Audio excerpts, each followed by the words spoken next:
Very good evening, friends. It gives me great pleasure to present two eminent and extremely talented individuals to you. Tathagata Chowdhury, who will be in conversation with Devika Das on her book, The Mind Game. This is going to be a thrilling evening, and I'm sure you will not be able to turn your ears off for the next 1 hour. So I won't take much of your time, ladies and gentlemen.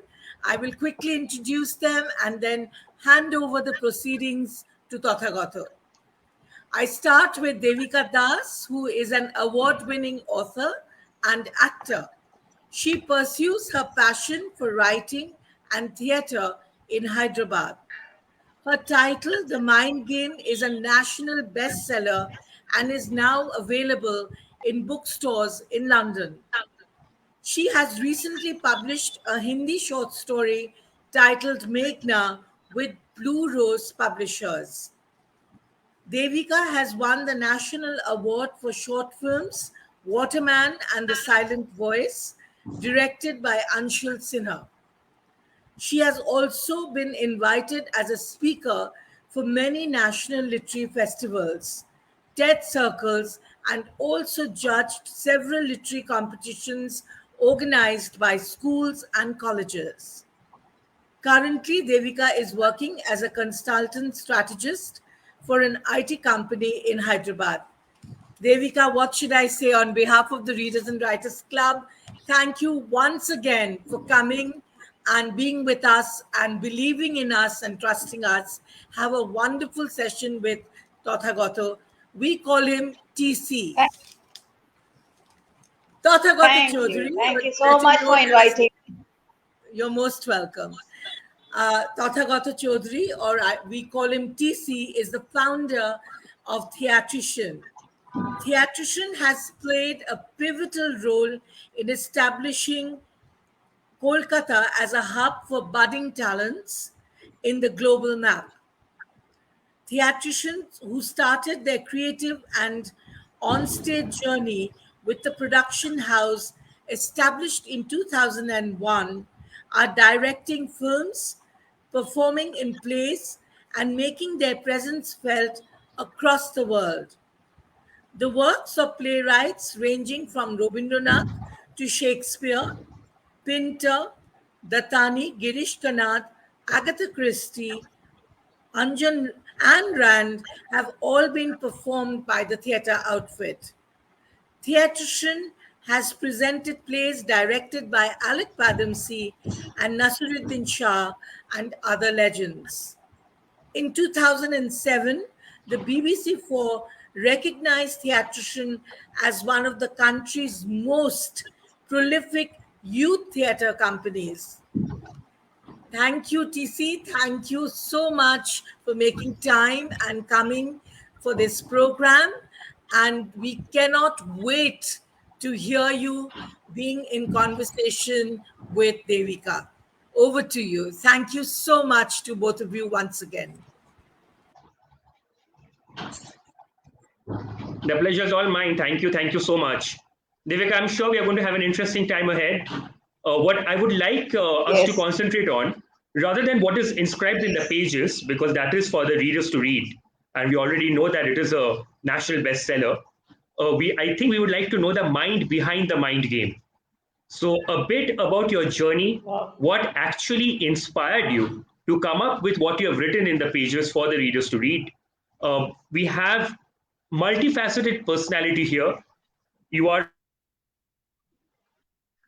a passionate writer, a theater actor, and a poet, and you have given your suggestions about how to work on emotions. I think it is really relevant in today's time because we are so busy with emoticons that emotions have taken a backseat. But you being a poet, you being a theater activist, you will definitely be able to talk a lot about emotions and about the emotional journey and how to be in control of emotions using the mind. I really feel that, there is a constant chess game that is happening. There is this game of 64 squares between the mind and emotions constantly. and you are definitely who is best, I won't say just to advise, but to share your experience about how we can kind of, like look at this battle of chess, this game, this mind game between the mind and emotions even better. So, yes, just tell us a bit about your journey and what actually made you come up with these pages, these thoughts. Thank you so much for asking this. I would like to say that the mind game was a conscious decision of telling people that why mental health is important, and knowing about yourself. The self awareness is important because uh, unless we spend a lot of time talking about others, judging others. Suppose suppose like I meet a person for the first time, without even talking to him, I will make an idea or an impression about that person in my mind. But what leads to that impression? My preconceived thoughts, my experiences. But the one aspect that we miss is that how much emotionally aware are we? What are we going through? Do we know ourselves? I don't think so. We don't. We know ourselves much, but we are 100% sure that we have analyzed about the other person correctly. So how are we so sure?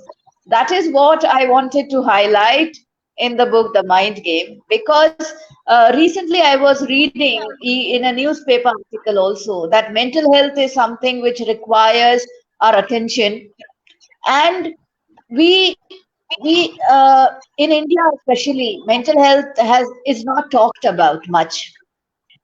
If we Yeah, say that we are not feeling good, everybody will be, are okay, take a walk in the park or do something else and you will be fine. But we don't understand the core issue. What are we going through? What is the emotional conflict that goes inside us? It is very very true. important to understand. It is very important that we respond and not react, because Wow. reactions are always impulsive, and Absolutely. since reactions are yes, yes, please. No, I was saying that, in chapter 2, mentioned about being your own boss. And I just like to take a cue from here, like you're talking about reactions and how we need to kind of understand that, like when are we actually responding and when are we reacting. Now, in today's corporate phase, in this corporate world that we're living in, when we are always accountable, when we are always made to feel that there is someone that we have to report to, many a times situation becomes as such that we do not get the chance to process a response, which is why there becomes an immediate reaction. What I find is, and this is definitely not a critical comment, but just out of curiosity, what I'm asking you is, when you're telling us to be your own boss and you're giving us the ideas about how to become one's own boss, but how do you think this is a pragmatic situation? How do you think that this is a practical way, especially in today's corporate structure? Do you think that it is that lever is there? Do you think it is possible to be our own boss? Or do you think that, even despite the difficulty, the predicament, there is some sort of a processing that can happen, some way that we can achieve this? See, being our own boss it means that you take control of your life, and you don't hand over the reins of your life to somebody else. Something, yes, there it is very challenging in today's fast-paced world. I understand, but what happens is, even in the 24 hours in a day, if you can even take out 5 minutes for yourself to focus on what you actually want to do, I think that is not a big ask. It is something you need to train your mind for that. You need to tell your mind Wonderful. every day that I will take out 5 minutes for myself. I will focus on how has the day been. And sometimes what happens is we are not allowed or not taught to appreciate ourselves. This is something we need to exercise. Appreciate whatever happens in the day, whether good or bad. At least acknowledge it. This is what I think you have mentioned in the second chapter after this, about feeling your feelings. I really like the way that you have coined this, feel. Now, this is something, now tell me, don't you think that it requires a certain kind of psychological exercise, some sort of a mental direction, because we are living in times of being conditioned right from the time when we are born till like our impressionable years. The kind of schooling that is available, the kind of education structure and system that we belong to, our parenting that is exposed, we are conditioned. In this conditioned manner also, like feeling your own feelings, it also seems to be monitored. It seems to be pioneered, monitored, groomed. How do you think that we can actually get to feel our own feelings? Do we even know what our feeling is? To understand, like in a very organic manner, what is it that we feel, or what is it that we are supposed to feel? How do you think that one can actually identify the difference over there? A very good question, and I must acknowledge that. See, it is not taught to us. Our society or our early years of education does not teach about emotional intelligence or the importance of psychology and mental health. But what happens is life life is a continuous process of unlearning, relearning, and learning something new. So we have to train our mind. That is why I use the phrase train the mind, because this is something we have to do it on our own. We have to train our mind to unlearn whatever we have learned in the childhood. Use your own sensibility. See, what is the difference between a child and an adult? A child till 18 years of age, you are being guided by somebody else. But if you allow that to happen even after the age of 18, I think you have landed yourself in a trap. We have to break True that. free, and we have to, because it gives acknowledging emotions and understanding yourself, feeling your feelings, gives an immense sense of liberation. I can tell you from my own experience, when I started practicing self love, it was it was magical for me. I realized there So are a lot of things. I realized that there were a lot of things that I was doing wrong just because somebody else had told me. But it was not my core belief.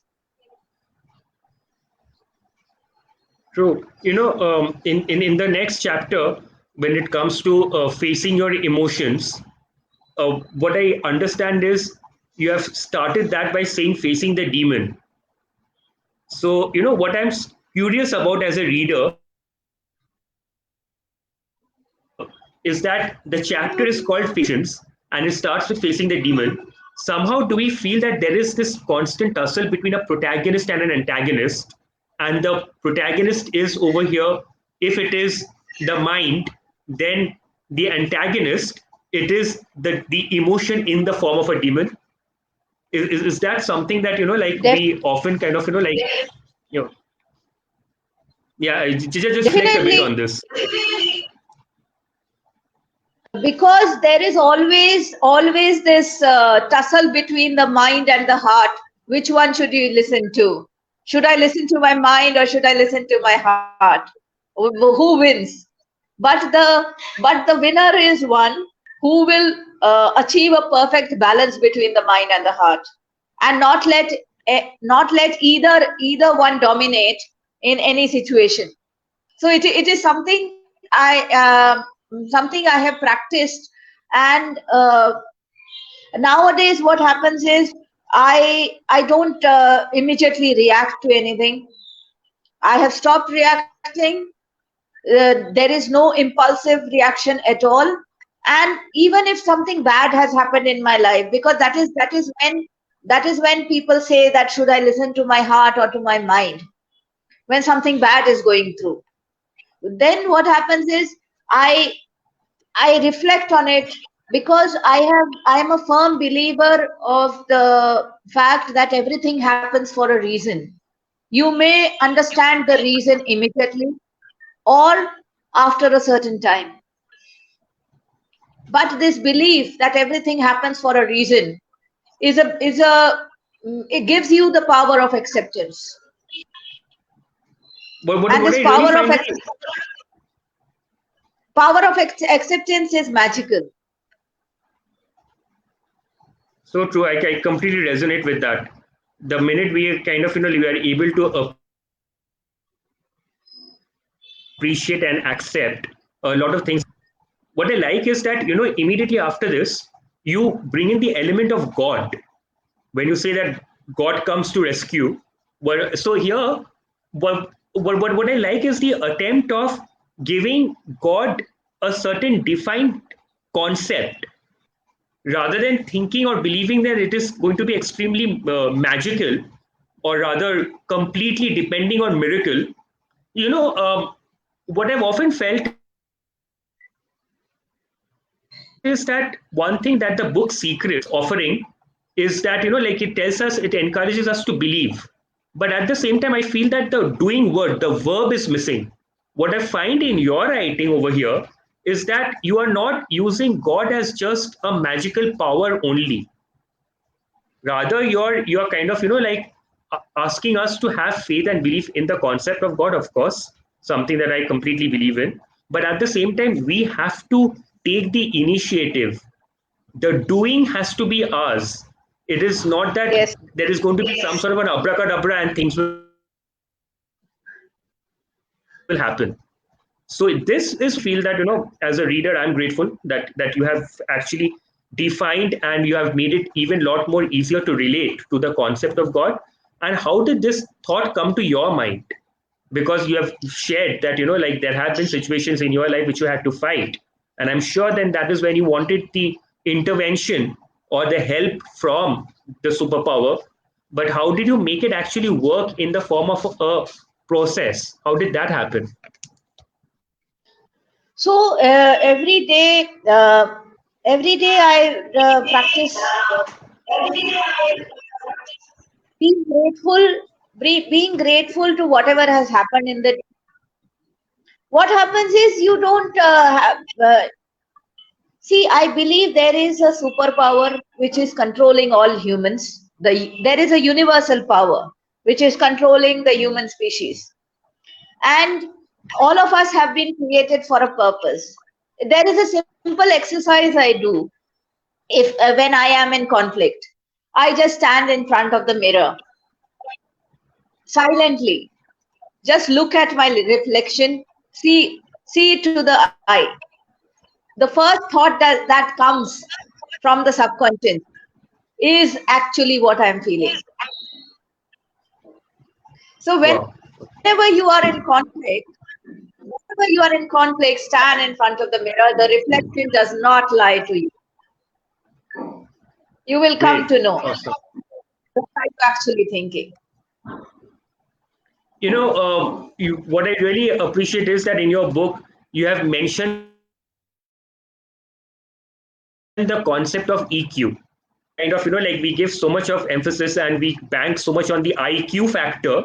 The very fact that you have spoken about EQ is something that I would love to talk about. But before that, I would like to deviate a bit from the book. We have been discussing a lot about the book, but you are not just an author. You're also a poet. You are a theater activist. Tell us a bit about your theater. Let the readers also know a bit about, like what else you do other than communicating with the many who get to know about you and your mind. So we would also like to know the person a lot better. So tell us a bit about your theater. So I am a theater artist in Hyderabad, and I am associated with Nishumbita Ballet and Theatre. and I also work with other theater groups. My theater journey began in 2002, so it's like 20 years, and I have been in this wonderful art form. I have been associated with this wonderful art. It has it has made me a different person altogether. Each and every role is makes me become a better person, or at least helps me explore a different side of me. So I think life without theater is like a blank slate for me. Wow, so beautifully put. So these plays that you guys do, is it like originals, or is it are they by established playwrights? So currently we are If you can doing tell. few are originally written, but few are like great works like Shakespeare's work, or of other Telugu playwrights or Hindi playwrights or Urdu playwrights. So we are doing multilingual theater. So it feels very liberating. Yeah. Do you also perform in other cities? Have like are you connected with theater groups from other cities? I'll tell you why I'm asking this question and how this is related to the book as well. So we go to perform in other cities, but I earlier I used to travel as well. But right now I have performed only in Hyderabad. I haven't, but I will be very happy if we can collaborate and I can perform for you. Yeah. For sure. So I'll tell you why I'm asking this. You know what I've noticed doing theater is earlier we would perform only in Calcutta. Now, fortunately for us, Theatrecian is one group which has performed in all the major cities and in all the major auditoriums across the country. And also, of late, we have been getting a chance to represent India globally. But what I've noticed is Bombay has its own theater culture, and I'm talking about theater in English only because that is the language in which we perform. Now, Bombay has its own theater culture. It has a certain ethos. It has a certain manner of presentation of the productions, different from the kind of work that one gets to see in Delhi, which is again different from the kind of work that one gets to see down south. In South India, Yes. especially in Bangalore, a lot of work is happening with original playwrights. Now, why I'm saying this is because when there is a new author, when we have a writer, an author coming up with something which is not traditional, which is not following a particular defined genre, then how do you think it becomes an easy task? Of course, it's not an easy task, it's a difficult task, but then how do you think one navigates through that difficulty in reaching out to the readers? Because obviously, the writer will not want the readers to come belong to only one region, you will want to reach out to many. So, what is the process in doing that? Today, we have the availability of the net. Today, we have, like we are all just a link away from each other. But But other than this, how do you think a writer who's coming up with innovative work, which is not following a definite genre, is able to connect? Because connection is important, is able to communicate with others, which is out of your own immediate periphery. This is something that I really would like to know from you. Yeah. So I think the pandemic a wonderful opportunity to explore the online medium. We did audio plays when we were during the pandemic. We did audio plays. We explored the audio medium, and we also were on Clubhouse. Clubhouse is a social app Yeah. which is audio only. So we used to have shows there on Clubhouse. So I think with technology interventions, I think theater artists and creative artists are getting a platform to reach a wider audience. YouTube was For there. sure. And we also broadcast online shows on Book My Show through Book My Show. So I guess the technology and the internet specifically has created an equal platform for all writers, for all creative artists to explore and reach a wider audience, tell about their work. And theater, I must say that the joy of watching a live performance in an auditorium cannot be matched with the online medium. But yes, if Right. you want to, but if you want to at least tell the world that you exist, I think online medium is a good platform. I completely agree with you on that. I just quickly take this opportunity to tell you something, and to the listeners, the readers, that Theatrician is acknowledged to be the first theater group to go online live during the pandemic times. So we Wonderful. did. Thank you. We did our version. We started with our version of No Exit by Jean-Paul Sartre. So for us, it was these three people who are trapped in the we started with that. Then we did Vijay Tendulkar's Silence of Courtesan session. I was in touch with his granddaughter, so we took the permission. And for us, the cyberspace was the courtroom, and we did quite a few other plays. UNESCO's the lesson, we called it the E-Shala, as in Pathshala, E-Shala, and we did a version of that. And yeah, it was different. It was interesting, but I was hoping to get back in the physical space, and we have done that. With Ahava Communication, we presented the Comedy Kitchen in Calcutta, which was very well attended. I really wish, Devika, that you get a chance to see some of our productions and I get a chance to see some of your productions. But coming back to the collaboration that Sure. you're talking about,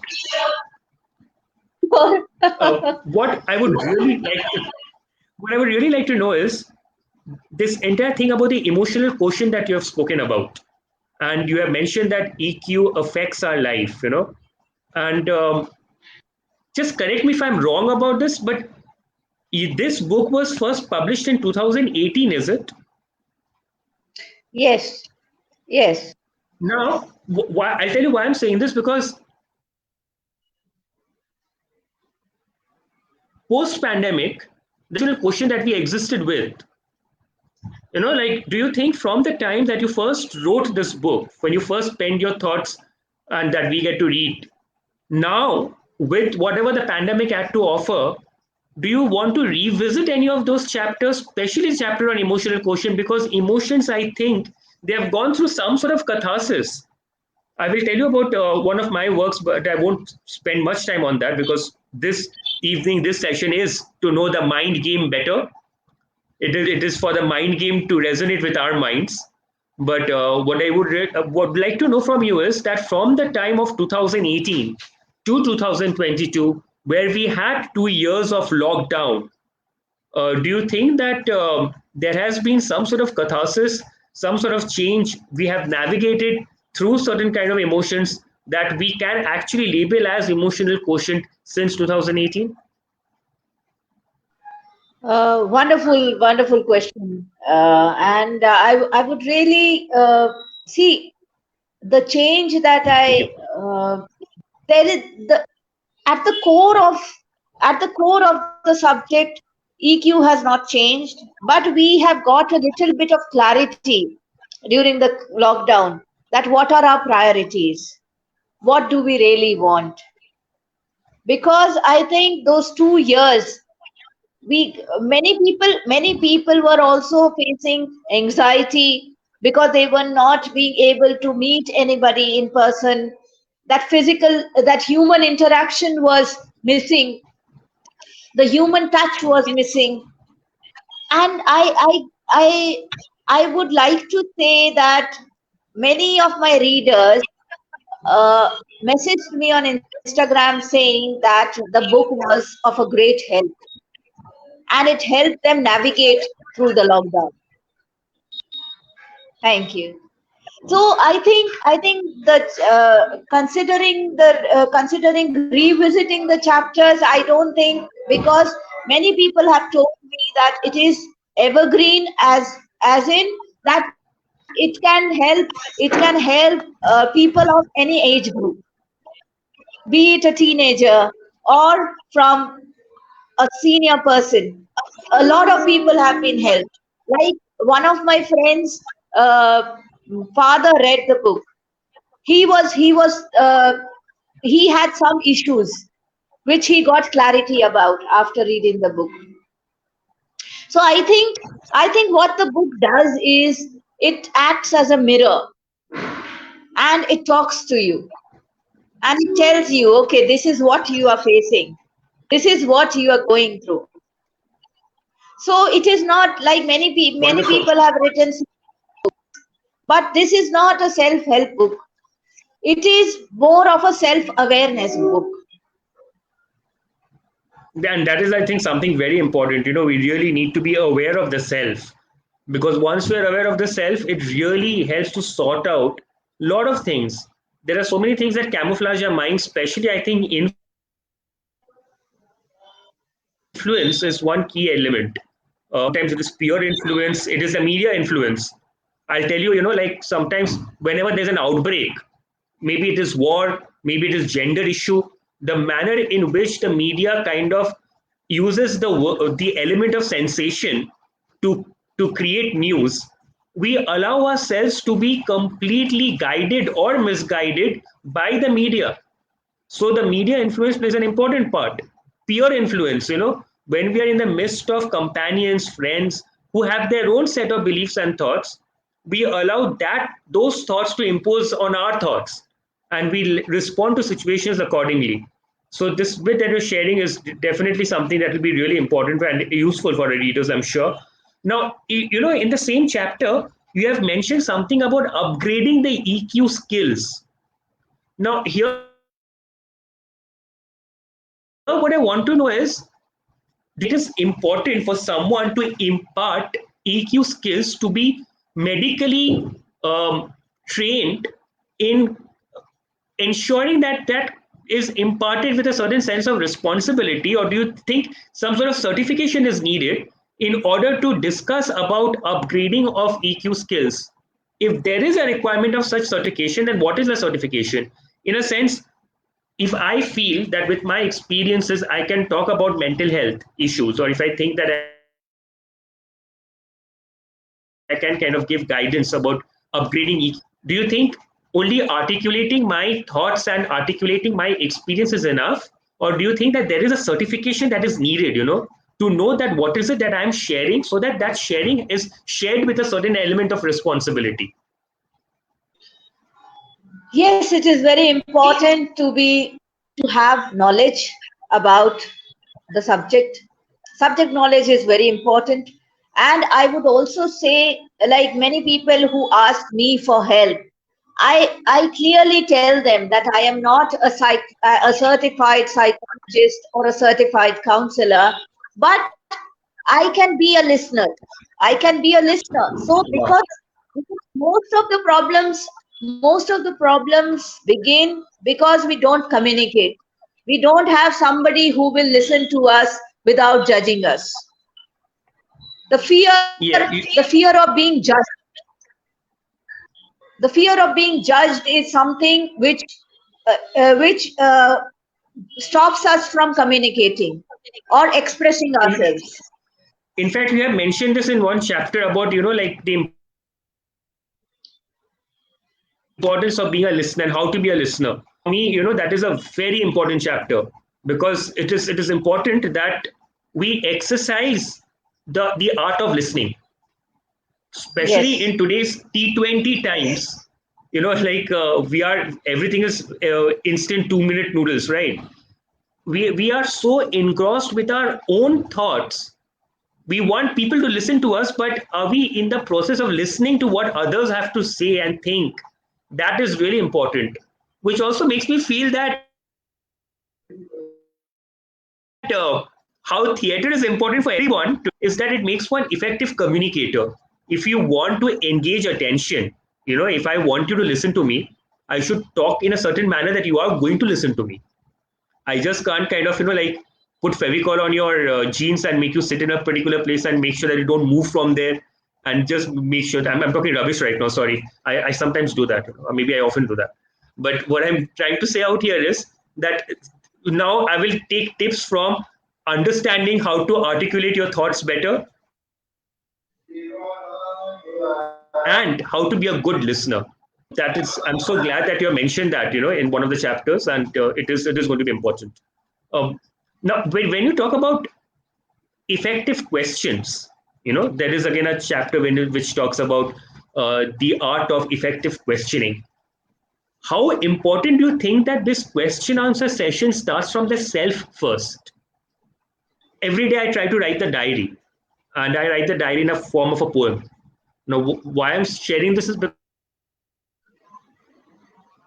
because the writing of diary is effective process. What I would really like you to share with the readers is this art of questioning. How do you think that it starts within? Because sometimes questions can be so stark, sometimes questions can be so dark that we, instead of asking them, we run away from them. It is the same as facing your demons. I find a mapping point between the demons and the questioning. So if you can just tell us a bit about, Definitely. like, tell us a See, bit about this art of question. definitely, just imagine thoughts are running in your mind constantly. Your mind is never empty. So 24 by 7 by 365 days in a year, thoughts are running in your mind. But what happens is when some dark thought comes, as you said, we run away because we have been taught to keep those away. We have not been taught to face the demon. It is something, and the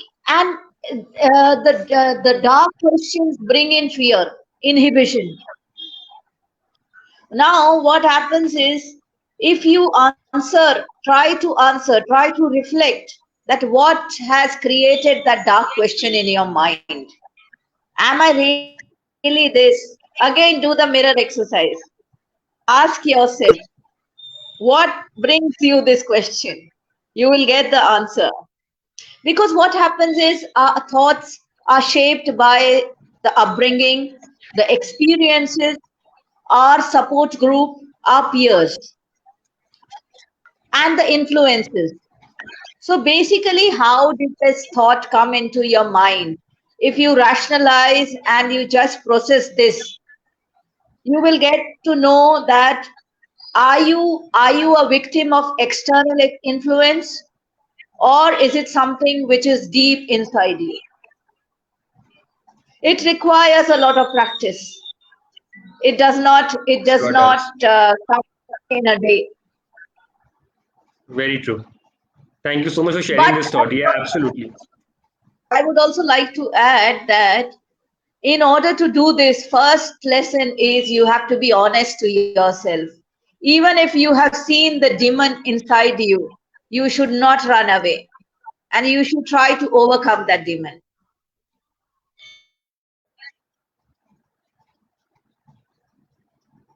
So true. Thank you. You know, I'm I do not want to put you into any kind of a spot right now, but you're also a poet. Would you like to share with us any poem of yours? I would just require 2 minutes to just find it. I'll just find it and I'll get it. Yeah, yeah. Sure, sure, sure. So in the time meantime, I'm just going to ask you another after reading the mind games. Is that okay? If this interim period of 2 minutes that you're taking to source your poem, is it okay if I just ask you another question? I know that you're a multifaceted person, so I guess Sure. you will also be able to answer a question and at the same time search for your poem. So sorry about this, but I was very tempted because we have a theater artist with us. Our communication has got us to know a theater artist, to know a poet, and to know the author of The Mind Game, which is not fiction, definitely, but something that I really hope that all of us get a chance to go through because it is important, especially in today's times. So, have you been able to find the poem, Yes, yes, I have found. So or do this I is just the kind of tell you first something in mind? this is the first poem I wrote when I was 13 years old. Oh So wow! it Which goes was about say sorry, you were 13 years old, so that will be about 4 years back. 13, 1 3. So was that about 4 5 years back? No, no, no. I'm It's sorry, the long you hardly look teenage. a day older than 18. Thank So that's you. why I was asking Thank you. you.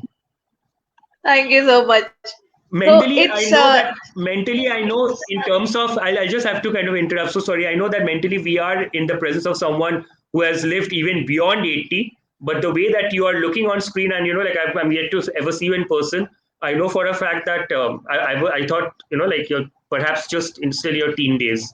So when you said that wow. you wrote your first poem when you were 13, I thought maybe it was just about maybe a couple of years back. Thank you for the compliment. I will proceed with the poem. It's called Isn't It True? Yes.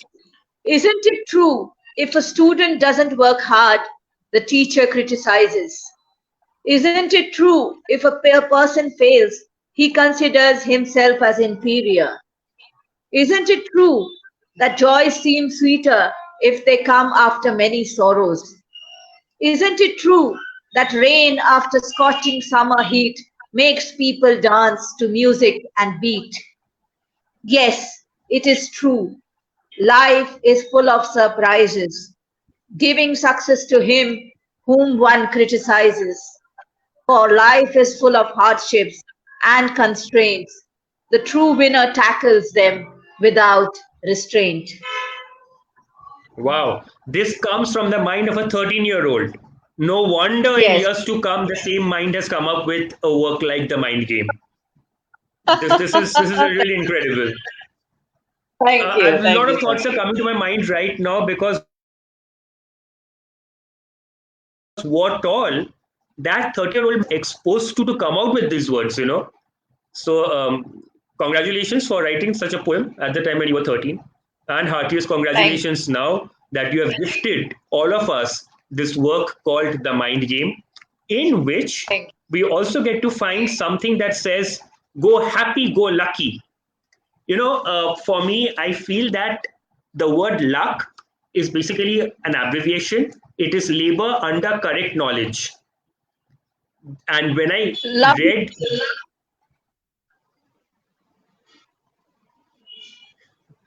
and when I read what was written in these pages, I felt that yes, it was my understanding of luck is almost similar to what you have tried to tell us.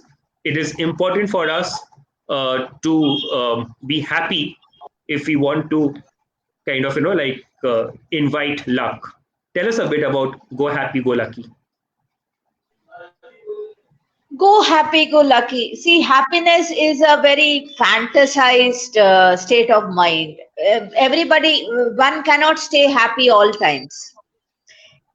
These are emotions that we experience.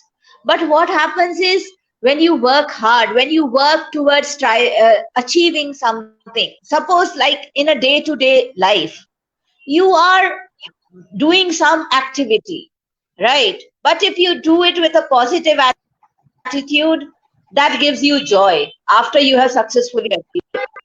Like take a simple example of cooking.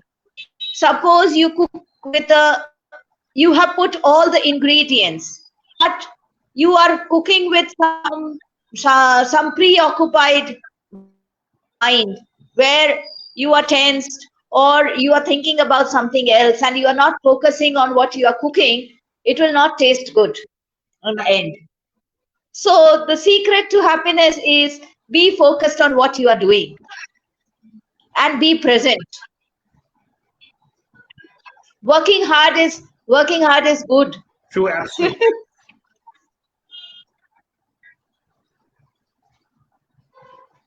Super. Yeah, I mean, like, I really feel that this is quite an important reminder, the importance of being happy. Easier said than done in the times that we live in. There are expectations everywhere in the job scenario, in relationships, in personal lives, in the family situation. There are expectations, and to fulfill expectations and remain happy, it is a task. I really feel that being happy has become an arduous task for us today. But again, I guess it pays That rich is what I dividends, you said. know. Yeah. Sorry to interrupt you, but that is what I said. If you give the control of your life to somebody else, then you cannot be happy ever. See, the burden of Completely. expectations, it is called the burden of expectations because the control is given to somebody else and you don't have the control of your life. Once you take control of your life, it will not be called burden of expectations because you will know when what boundaries you have to set. Super. I'm with you on this. Uh, One last bit that I would like to talk about the book, not the last question as such, and this was not a question answer session. It was more of sharing, but not the last thought to share. But the last bit that I would like to ask about the book is this whole thing about the joy of simple living, simplicity. You know, like there is a chapter in the book which talks about keeping life simple. Now, how do you think is it when you tell somebody that keep life simple, don't you think it becomes really challenging? Because how do we actually achieve simplicity? I personally feel that being simple is an achievement in times that we're living in. To stay simple, live a simple life, have to be happy with what we have. You know, like there is a difference between major difference between greed and ambition, but we are not being able to understand that, we are not able to fathom the difference somehow, you know, like to stay simple is becoming quite a task. So you please share with your experiences that, you know, like how do you think it is a task that can be achieved? How does one stay simple? I'll tell you something, okay? I just don't understand this fascination for cars among people who can afford cars. Few days back I came across this Jeep that has suddenly become very popular and people go kind of crazy over this. For me it is actually a tina ka dabba, you know, it's like a box of tin on four wheels. And maybe I'm just talking rubbish here. People who actually have fascination for cars and who know the what automobiles is all about and pace and speed and look of it will perhaps think that, you know, like what an idiot I am, and maybe I am. But in my idiosyncrasy, I feel that there is a certain simplicity, which is okay for me at least. But anyway, this is not about me. So yes, you just tell us a bit about, you know, like how is it possible to remain simple? It is very easy because you need to know about your priorities of life. Once Wow. those are set, once those are set right, life is very simple to lead. See, again, I emphasize on the fact that your priorities in life. Basically, what does a person want? You want to live a peaceful life. You want to live a happy life. You want to have a good support system. Correct. That is what you want in life. And you want a decent income so that you can fulfill the basic necessities of life. That is what you want. Basic needs, food, clothing, shelter. Now, whether I wear a whether I carry a Gucci bag or I carry a bag made by a weaver is my choice. So it is our choices that shape our life and which creates problems. If we are sure about our choices in life, I think all our problems will be sorted. For example, I'll give you my example. Wow. In my house, there is minimal furniture. which is barely required. I I am not an impulsive shopper, but I won't mind spending spending money on products which give me value for money or help someone. Like I am a patron of Fab India and other handloom weavers, because I know that they need the money. It will improve their lives. How am I helping others to live happily? I think it is all about the intention. And another thing I want to focus on is that I have been using public transport all my life. I do not own my own vehicle. I may be having fantasizing, say, Range Rovers. I just look at it and I have the visual appeal. That is enough. I don't need to own it, because I know in order to own it, my bank balance will go for a toss, and I will have to work like a slave for the rest of my life. I don't want to do that. I So think I I know think what your you mean choice. over here. True. No, I completely resonate with this. I know, I think I know what you mean. It's about priorities. Like if I have that kind of funds, I would rather invest it in doing plays at a certain kind of auditorium. So it's like we are used to doing plays at Gyan Manch in Calcutta. The same group is also performing at the Tata NCPA Center in Bombay. So, like it is a matter of choices. It is a matter of how we kind of prioritize our existence, our living. And this is something that, yes, I needed a lot of clarity on. And thank you so much for sharing that with us. And now I will kind of come up with the last thought that I have for you this evening is that how does an aspiring author reach out? There are many over here. You have published works. There are many who are wanting to reach out, who are wanting to have their works published, who would like readers to know what is playing on their minds, who would like to reach out, share, just kind of like share feelings. But it is not an easy process. It is like something that I keep telling myself that making a film is tough. What is tougher is finding the distributor. How do we market the film? How do we reach out to the auditoriums that will again screen the films to reach out to the viewers? Similarly, for a book, to publish a book, it is one thing to write the book. It is one thing to come up with a manuscript. How do we get it published? And eventually, how do we reach out? How do we give the books a shelf so that the books can identify and have their shelf life?